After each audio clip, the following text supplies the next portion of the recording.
Before we begin, viewer discretion is strongly advised. The following content is intended for educational and entertainment purposes only. What you're about to hear is the exact federal courtroom testimony from the Sean Diddy Combs trial, as reported by Inner City Press. In a packed Manhattan courtroom, the walls finally began to crack around one of hip-hop's most influential figures. Not due to a celebrity statement or a leaked video, but because of a man few in the public knew until now, Gene Deal, Diddy's former bodyguard. For years, Deal spoke out, but no one listened. Now, in court, his long-ignored warnings have become undeniable. Shocking footage and witness testimonies have emerged, matching his stories with chilling accuracy. On day 7 of the trial, sources inside the courtroom say jurors turned pale as one of Deal's claims was confirmed on video. Diddy's hands trembled, and he looked visibly shaken. What happens when the man who once protected you becomes the one to bring your empire crashing down? This isn't just testimony. It might be the moment Diddy's defense truly collapsed. Let's break down how John Deal's evidence just changed everything. John Deal has been speaking out for years, but very few in the public took him seriously.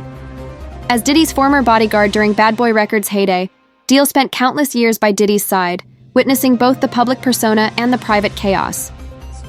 In numerous interviews and podcasts, Deal described a darker reality behind the glamour: violent outbursts, manipulation, surveillance, and even sinister parties involving celebrities and underage guests. Until recently, many dismissed his claims as bitterness or a quest for attention. But now, amid Diddy's federal sex trafficking trial, his allegations aren't just resurfacing, they're being confirmed in court. Deal testified that Diddy ran his empire more like a military operation than a music label. Staff were assigned specific roles, secrets were tightly guarded, and privacy was a complete illusion. He claimed Diddy controlled everyone, from assistants to artists, through fear, loyalty, or drugs. In earlier years, Deal claimed to have witnessed moments of physical abuse between Diddy and Kim Porter, the late mother of several of Diddy's children. "I saw things I'll never forget," Deal once said, "and I kept my mouth shut for too long." What's critical now is that many details of his stories, especially regarding parties and alleged assaults, are lining up with new testimonies in court. Witnesses describe eerily similar scenes: confiscated phones, private rooms, intoxicated guests, and coercion. When police officer Israel Flores testified that Cassie had a black eye and was trying to escape Diddy in 2016, just as Deal had described. Years ago, the courtroom atmosphere shifted dramatically. For the first time, this wasn't just an allegation, it was a pattern. The prosecution is building a case that this wasn't a one-time loss of control. Instead, it was a carefully constructed system designed to maintain constant control. And John Deal was there to witness it all. What's terrifyingly clear now is that Deal's stories aren't just plausible. They may have been the truth all along. Most celebrity scandals fall apart without a smoking gun. But this case may crumble because of a man with no fame and no reason to lie.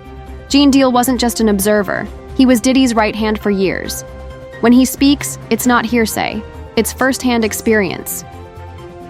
Legal analysts covering the case say the jury may have no choice but to take Deal's testimony seriously.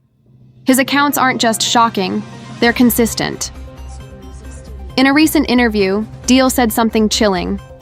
"You protect a man's body for years, but you can't protect his soul."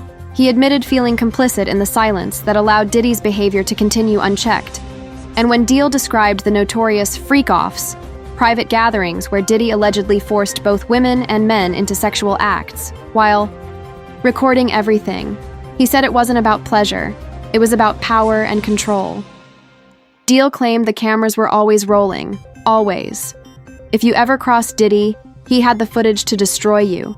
These allegations now echo those made by Cassie Ventura, Lil Rod's federal lawsuit, and other accusers, many of whom mention NDAs, secret recordings, and threats. This makes Deal's testimony even harder to dismiss. Even more disturbing, Deal suggested that Diddy's mother, Janice Combs, may have enabled some of her son's darkest behaviors. According to Deal, the household didn't discourage control. It taught it. He described moments when Janice allegedly ran a modeling agency that was actually a front for a brothel serving high-end clients. While the court hasn't confirmed these claims, prosecutors appear to be weaving a broader narrative that Diddy's actions were not accidental, but inherited, refined, and enforced. During a recent trial session, courtroom observers noted that several jurors visibly reacted when a witness's account echoed Jean Deal's earlier interviews. When one of Deal's previously denied stories was cited in court documents, Diddy reportedly muttered under his breath and asked to be excused, saying he was nervous. It was the first visible crack in his otherwise stone-cold demeanor. If Deal takes the stand, as prosecution insiders say is highly likely, he won't just testify as a witness. He'll confirm the world Diddy built, exposing it at last. As Diddy's lawyers scramble to control the courtroom narrative, one thing is clear. Their strategy wasn't designed to handle someone like Jean Deal. They expected denials. They expected emotional ex-partners. But they didn't expect a stoic former bodyguard with nothing to lose and a memory that perfectly matches the evidence. Deal has publicly stated he warned Diddy years ago to clean up his act, especially after Cassie Ventura ended their relationship and began threatening legal action. He watched Diddy ignore his own lawyers, dismiss settlement offers, and escalate conflicts with those around him. That same pattern is now unfolding live in court. Prosecutors revealed that earlier this year, Diddy rejected multiple plea deals. Instead of taking a deal that could spare him decades behind bars, he insisted on fighting the charges to the end. Why? According to Deal, Diddy believes he's untouchable. But in court, that illusion is crumbling. On day 6 of the trial, sources say Diddy looked pale, thinner than usual, and visibly shaken. His hand trembled during cross-examinations. At one point, he even asked the judge for a break, saying, "Excuse me, I'm a little nervous." This is a man who once called himself a savage, who partied with presidents and billionaires, now asking for mercy as the walls close in. Deal's perspective is also helping prosecutors expose what they call enterprise-level crimes. In his words, "This wasn't a man spiraling out of control. This was a man orchestrating events with drug suppliers, event planners, NDAs, and security all working together." Now the court is framing these stories not as conspiracy theories, but as part of a criminal infrastructure. It doesn't end there. Deal also said he witnessed Diddy using his power to silence employees, buy off victims, and eliminate threats, sometimes through bribes, other times through intimidation. This kind of systemic behavior is exactly what prosecutors need to prove racketeering charges, the kind that carries federal sentences. As the trial continues, the defense is rushing to discredit Deal, but they're running out of time. Every day he isn't called, more evidence aligns with his testimony. Whether or not he takes the stand, Jean Deal has already changed this trial. And for Diddy, that could be the most dangerous development of all. Deal's accounts don't just support the prosecution's case, they reshape how the public and jury understand the abuse allegations. For years, stories of Diddy's alleged violent outbursts and manipulation were dismissed as gossip or anonymous tips. But with Deal detailing specific incidents that match sworn testimonies and police reports, those stories have transformed into evidence the jury can no longer ignore. In interviews going back nearly a decade, Deal recounted an incident where Kim Porter, Diddy's former partner and mother of 3 of his children, had to physically defend herself by slashing Diddy's wrist with a broken object after a violent argument. At the time, many dismissed Deal's story as exaggerated, but now new testimony confirms Porter was seen at Cedars-Sinai Hospital shortly after an undisclosed domestic dispute.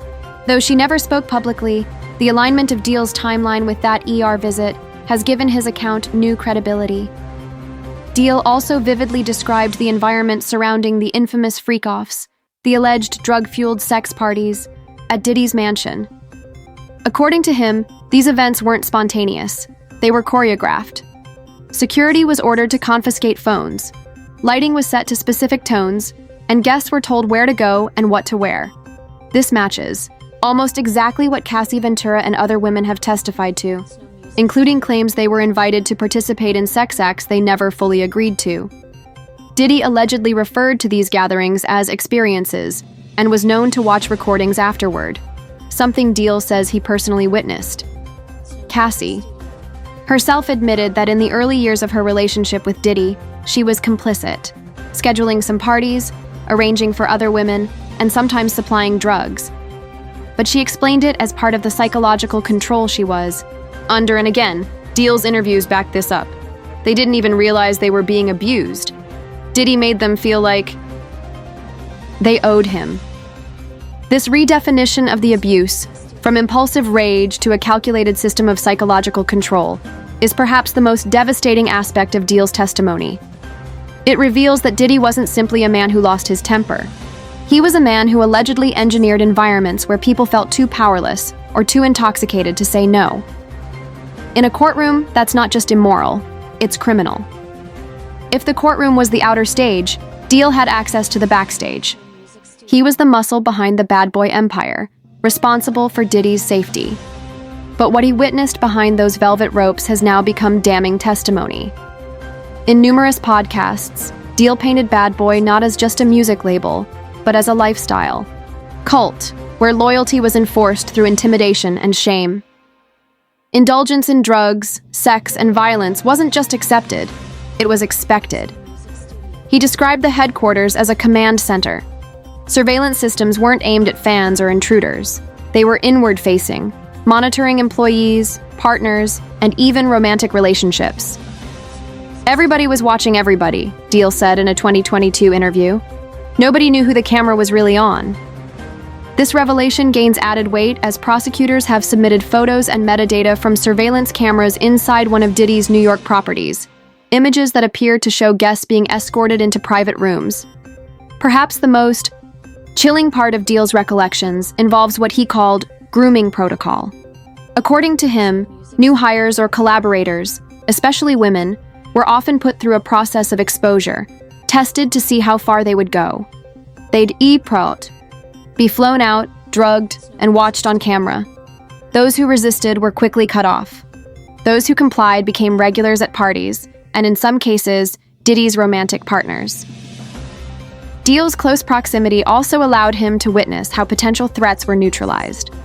One woman, according to Deal, tried to expose a drug incident involving a young artist. The next week, she was on a flight to Paris with a non-disclosure agreement and a cash envelope. "It's a well-oiled machine," Deal said. "It's not chaos, it's structure disguised as chaos." Legal experts emphasize that this distinction is crucial for the prosecution, framing the alleged crimes as part of an orchestrated enterprise rather than random reckless behavior. Deal's testimony, should he take the stand, could be the thread that ties decades of accusations together. He knows where the cameras were. He knows when security guards were told to look away. He knows how the empire insulated itself while trafficking in secrets and silence. Diddy has always been about image. The fur coats, the champagne, the private jets, the all-white Hamptons, parties. He branded himself not just as a music mogul, but as a symbol of control. But in court, that persona is unraveling, and no one has highlighted that decay better than John Deal.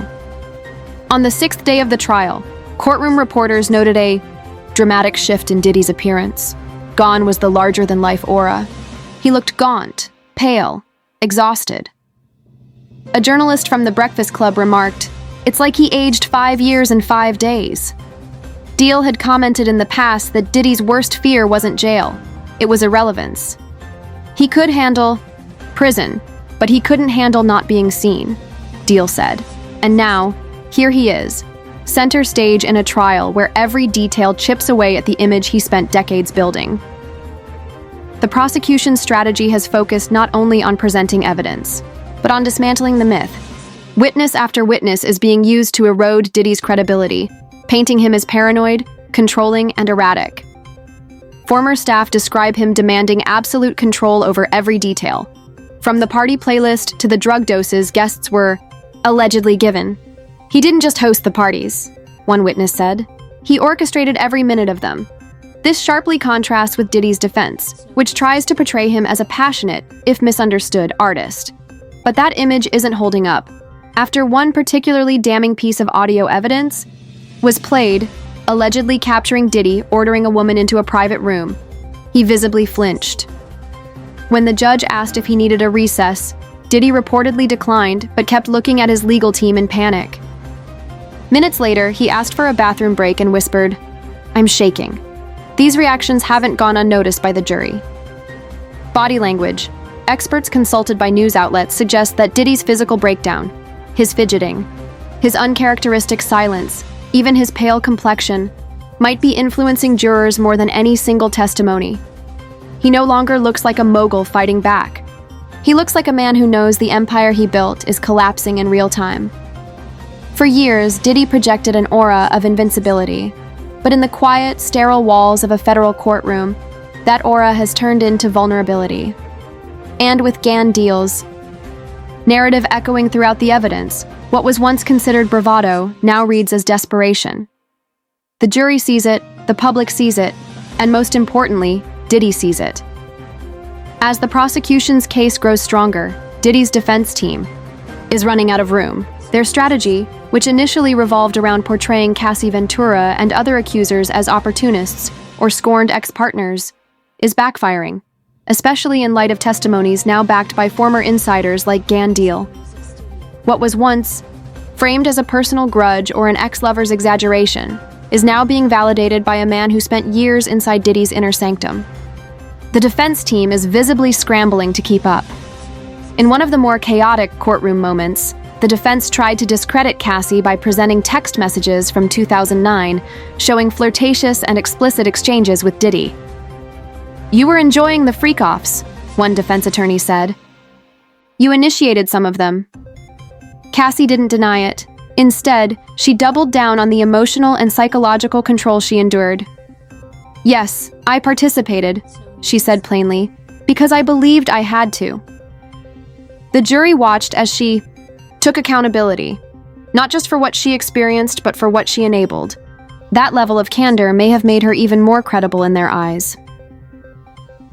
When the defense attempted to bring up Cassie's romantic ties to Michael B. Jordan and Kid Cudi during her breaks from Diddy, the prosecution objected, and the judge seemed inclined to agree it wasn't relevant to the core charges.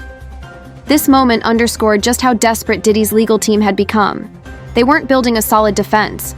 They were trying to muddy the waters with tabloid drama. Beyond the courtroom, Diddy's decisions are also coming under growing scrutiny. Former attorney Benjamin Brafman reportedly advised Diddy to settle with Cassie in 2023 for $10 million. Diddy instead paid $30 million.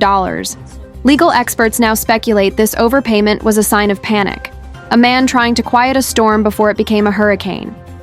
Brafman stepped down shortly afterward. Multiple legal insiders believe Diddy's current team is fractured, with sources saying there are disagreements over whether to pursue a plea deal or keep fighting. According to GAN Deal, Diddy has repeatedly ignored advice to settle or cooperate with the federal investigation. In a now widely shared interview, Deal said plainly, "He thinks he's smarter than the feds. He's not." The courtroom is watching this unravel. The jury is watching a man who once projected absolute control now make desperate gambles in real time. And with Deal's insights providing context for these decisions, the defense's image of Diddy as a misunderstood genius is looking more and more like a delusion. One of the most ominous undercurrents of this trial is the growing list of names floating around behind the scenes. Associates, friends, collaborators who may soon be called to testify. Some are high-profile celebrities, others are former employees with inside access to Diddy's world. But what they all have in common is this: they were close enough to know what really happened. Now the prosecution is reportedly preparing to bring at least a few of them into court. According to multiple court reporters, GAN Deal's insights have opened up new pathways for prosecutors. He's named names, people he saw at the freak-off parties, artists he witnessed being groomed, security staff who looked the other way. None of this is new to people who have followed Deal's interviews over the years. But now that federal prosecutors are combing through the evidence with Deal's detailed accounts in hand, the potential for explosive new testimonies and more names being dragged into the spotlight is growing by the day. Through GAN Deals, claims what once sounded like wild conspiracy theories is rapidly transforming into a concrete blueprint for indictment. Sources close to the trial reveal that subpoenas have already been drafted for several former Bad Boy employees. Among the most talked about potential witnesses are ex-members of Danity Kane, particularly Don Richard and Aubrey O'Day, both of whom have publicly accused Diddy of abuse or toxic manipulation. should either take the stand. It would shatter the defense's narrative that Cassie was simply a lone, jilted lover. Then there's the matter of Diddy's sons, Christian and Justin Combs. Christian was allegedly involved in an incident on a yacht that led to a 2024 sexual assault lawsuit, while Justin was detained during the September 2024 raid on Diddy's mansion. Although no formal charges have been filed against them, the mere prospect of them being questioned under oath could prove catastrophic for Diddy's defense. Gan Deal has hinted in past interviews that family involvement ran far deeper than anyone imagined, suggesting the line between Diddy's sprawling business empire and his personal life was dangerously blurred. But the most alarming figure, reportedly, on the prosecution's radar is Janice Combs, Diddy's mother. Deal has made explosive claims about her alleged role in facilitating or enabling certain behaviors, even going so far as to claim she once ran a brothel disguised as a modeling agency. If prosecutors can corroborate any part of this, the trial could evolve from an individual case into a multi-generational enterprise, a true RICO-style prosecution. The question on everyone's mind now is this: if Deal's testimony holds water, how many others will step forward? And how far will the court go in exposing this alleged network? As one courtroom analyst put it, this is no longer about one man. This is about an entire system of power, fear, and silence. And that system is cracking. Sean Diddy Combs built one of the most influential music empires of the last 30 years. Bad Boy Records, Sean John, C-Rock, Revolt TV. His name was synonymous with opulence, power, and charisma. But today, that empire is crumbling, and the wreckage is on full display in a federal courtroom. For decades, Diddy seemed untouchable. Accusations surfaced and disappeared. Lawsuits were quietly settled. People whispered behind closed doors, but never dared testify publicly. Now we finally understand why. According to over 60 lawsuits filed since 2023, that silence was often bought, coerced, or scared into submission. That silence has finally been broken. Gan Deal's years of warnings, once dismissed as bitter ramblings, have become the backbone of a prosecutorial narrative portraying a calculated, decades-long abuse of power. And Deal may not be the only one. More witnesses are expected, more documents are being unsealed. The freak-offs, the hush payments, the surveillance footage, all of it is now damning evidence. Still, Diddy's legal team clings to the argument that he is being targeted because of his fame. But that defense is losing its power. In the face of a former bodyguard turned whistleblower, incriminating surveillance footage showing physical abuse, and corroborating statements from alleged victims, celebrity no longer protects, it indicts. What's at stake is far more than Diddy's freedom. It's the culture he represented. A world where power allowed one to control not only the narrative, but the people around them. The ones they claimed to love, the ones they paid, the ones they silenced. Now those people are speaking. The jury is listening. And Diddy, once the mastermind orchestrating every scene, is no longer in control of the story. Whether or not he is convicted on every count, one thing is crystal clear. The man once known as Puff Daddy, then P. Diddy, then simply Diddy, now Love, has lost the one thing he prized above all else: control of his image. And no rebrand, no matter how flashy, can fix what is unraveling minute by minute in that courtroom, where his darkest secrets are being laid bare by the very people who once protected him.